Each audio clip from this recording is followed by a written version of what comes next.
ओम नमः शिवाय। आपका चहेतदार पसंददार channel YouTube channel spiritual story line पे आप सबको स्वागत है। मैं आज आपको बताने जा रहा हूँ मौनी अमावस्या के बारे में, जो कि कब शुरू हुआ था, किसने शुरू किया था, कहाँ से शुरू हुआ था और उसका महात्म्य क्या है, ये सब कुछ आगे वीडियो में मैं बताऊँगा। ध्यान से वीडियो को देखना। तो देर ना करते हुए चलो वीडियो देखते हैं। आइए सुनते हैं मौनी अमावस्या की कथा। आप सभी भक्तों को मौनी अमावस्या, माघ अमावस्या की ढेर सारी शुभकामनाएं। आप सभी के जीवन में लक्ष्मी नारायण की कृपा से आप सभी को सभी प्रकार के सुख तथा समृद्धि की प्राप्ति हो। माघ मास की अमावस्या तिथि को इसे मौनी अमावस्या के रूप में मनाया जाता है। जो भी भक्त सच्ची श्रद्धा के साथ, नियम और निष्ठा के साथ माघ मौनी अमावस्या के दिन मौन धारण कर व्रत को धारण करते हैं, इस दिन गंगा स्नान करते हैं, दान पुण्यों का कार्य करते हैं, इससे अनंत पुण्य फलों की प्राप्ति होती है।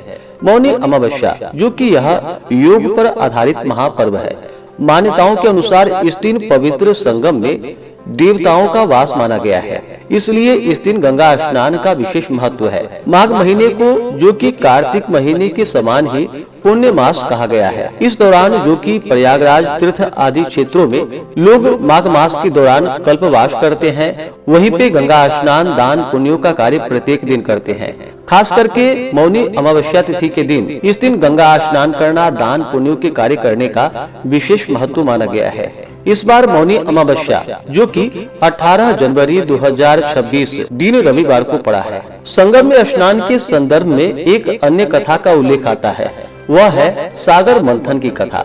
कथा के अनुसार जब सागर मंथन से भगवान धन्वंतरी देव अमृत कलश लेकर प्रकट हुए, उस समय देवताओं एवं असुरों में अमृत कलश के लिए खींचातानी शुरू हो गई। इससे अमृत की कुछ बूंदें छलककर, जो कि इलाहाबाद, हरिद्वार, नासिक और उज्जैन में जा गिरी। यही कारण है कि यहाँ की नदियों में स्नान करने पर अमृत स्नान का पुण्य फल प्राप्त होता है। यह तिथि अगर सोमवार के दिन पड़ती है तो इसका और भी ज्यादा महत्व बढ़ जाता है। साथ ही अगर महाकुंभ का संयोग बन रहा हो तो यह अनंत गुना पुण्य फलदायी माना गया है।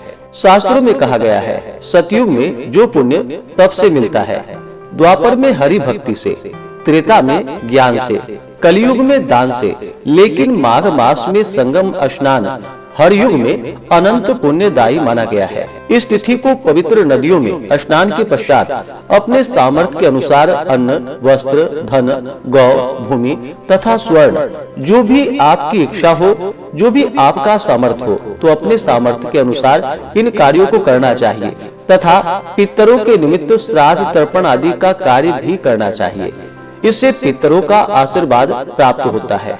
मौनी अमावस्या पर, जो कि जहाँ तक बन सके मौन धारण करके इस दिन समय को व्यतीत करना चाहिए। अगर दिन भर ना रह पाए तो कम से कम स्नान करने से लेकर के दान करने तक मौन धारण करके रहे। इससे मुनि पद की प्राप्ति होती है तथा भगवान की विशेष कृपा प्राप्त होती है। शास्त्रों में वर्णित है कि होठों से ईश्वर का जाप करने से जितना पुण्य मिलता है, उससे कई गुना अधिक पुण्य फल मन का फेरने से प्राप्त हो जाता है, हरि का नाम लेने से मिलता है। इसी तिथि को संतों की भांति चुप रहे तो यह उत्तम होता है। अगर संभव नहीं हो तो अपने मुख से कोई भी कटु शब्द बिल्कुल भी ना निकाले। इस तिथि को भगवान विष्णु, भगवान शिव का पूजन करे, अपने पितरों का श्राद्ध, तर्पण आदि का कार्य करे, दीप आदि का दान करे, तो यह अनंत पुण्य फलदायी माना गया है। तो आइए सुनते हैं माघ मौनी अमावस्या की कथा। कथा के अनुसार बहुत समय पहले की बात है। किसी नगर में एक राजा राज्य किया करते थे। उनका परिवार और प्रजा, जो कि सुख पूर्वक अपना जीवन व्यतीत कर रहे थे। राजा की रानी बहुत ही धार्मिक विचारों की थी। वह हर समय पूजा पाठ आदि करती रहती थी। राजा के महल के बिल्कुल सामने ही एक साहूकार की हवेली थी। राजा और साहूकार में बड़ी ही गहरी दोस्ती थी। एक दिन साहूकार के घर से जोर जोर से रोने की आवाज आ रही थी। जब रानी ने साहूकार के रोने की आवाज सुनी तो वह राजा से बोली कि महाराज, यह रोने की आवाज कहाँ से आ रही है? तब राजा ने रानी को बतलाया, रानी, साहूकार का पुत्र मर गया है, इसलिए साहूकार बहुत दुखी है और अपने पुत्र की मृत्यु के कारण वह दुख से रो रही है। तब रानी ने राजा से पूछा कि महाराज, यह दुख क्या होता है? तो राजा बोला, उसका बेटा मर गया है, इसलिए वह दोनों ही दुखी है। रानी ने फिर पूछा, लेकिन महाराज, यह दुख होता क्या है? मैं समझ नहीं पा रही हूँ। तब राजा सोच में पड़ गए कि अब मैं रानी को कैसे समझाऊं कि दुख क्या होता है। गुस्से में आकर राजा ने रानी से कहा, तुम्हारे पुत्र की मृत्यु होगी तब तुम्हें पता चलेगी दुख क्या होता है। जाओ अपने पुत्र को मार दो, तब तुम्हें पता चल जाएगा कि दुख क्या होता है। ऐसा कहकर राजा वहां से चले गए। तब रानी ने राजा की बात मानकर वैसा ही किया और महल की छत से अपने बेटे को नीचे गिरा दिया। लेकिन भगवान की कृपा से राजा का बेटा बच गया। अब राजा अपने बेटे को देखने के लिए उसके पास दौड़ा दौड़ा आया। देखता है कि उसका बेटा सामने से चला आ रहा है।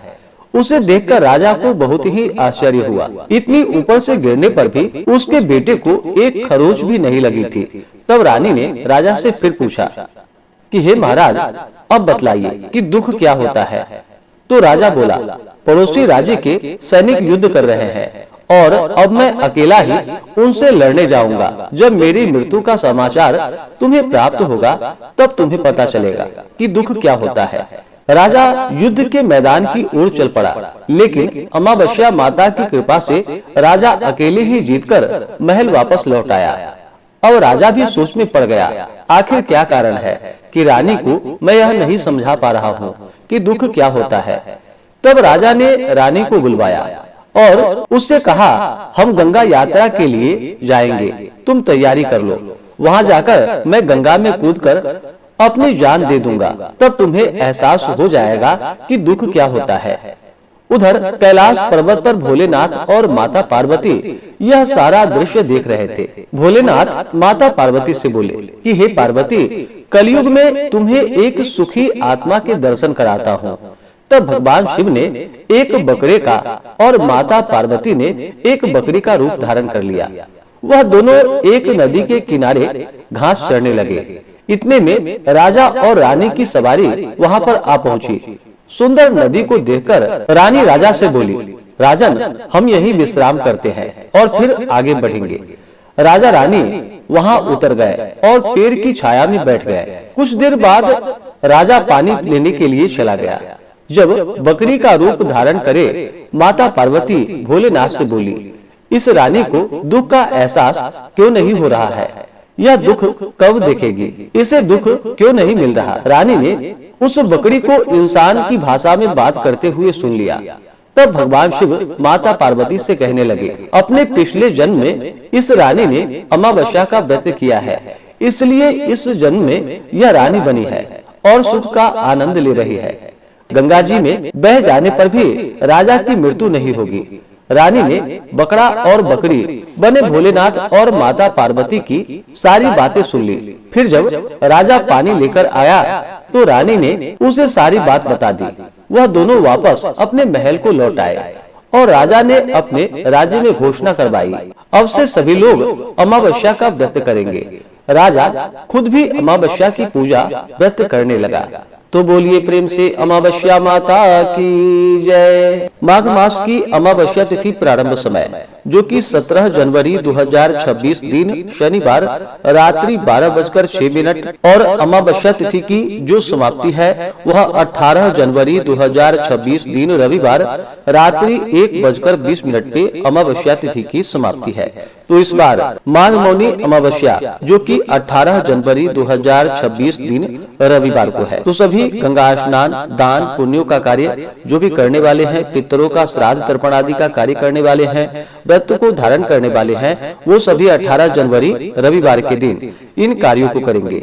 18 जनवरी को ब्रह्म मुहूर्त का समय सुबह 5:34 से सुबह 6:25 तक होगा। सूर्योदय का समय सुबह 6:45, सूर्यास्त शाम 5:31 होगा। राहु काल का समय शाम 4:11 से शाम 5:31 तक होगा। राहु काल समय के दौरान कोई भी शुभ कार्य या नया कार्य नहीं करना चाहिए, इस बात का ध्यान रखें। प्रातः काल पूजा का शुभ मुहूर्त सुबह 5:55 से सुबह 7:16 तक होगा।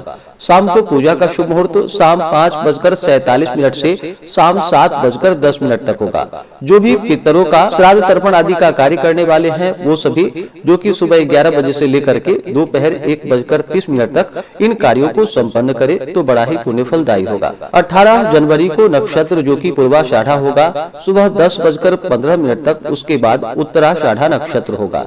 योग हर्षण होगा रात्रि 9:11 तक, उसके बाद वज्र योग होगा। माघ मौनी अमावस्या तिथि पर जो कि शुद्ध और सात्विकता का पालन करना चाहिए, ब्रह्मचर्य का पालन करना चाहिए। इस दिन जहाँ तक बन सके गंगा स्नान दान पुण्यों का कार्य करे और ऋषि के समान ही इस दिन व्यवहार करनी चाहिए। इस दिन जहाँ तक हो सके मौन धारण करके रहना चाहिए, किसी से भी अपशब्द नहीं कहनी चाहिए। इस दिन क्रोध बिल्कुल भी किसी के ऊपर ना करे, अपने मन में ईर्ष्या या द्वेष का भाव ना लाएं। जहाँ तक हो सके भक्ति भाव के साथ भगवान का पूजन भजन कीर्तन का कार्य करे तो बड़ा ही पुण्य फलदायी होगा।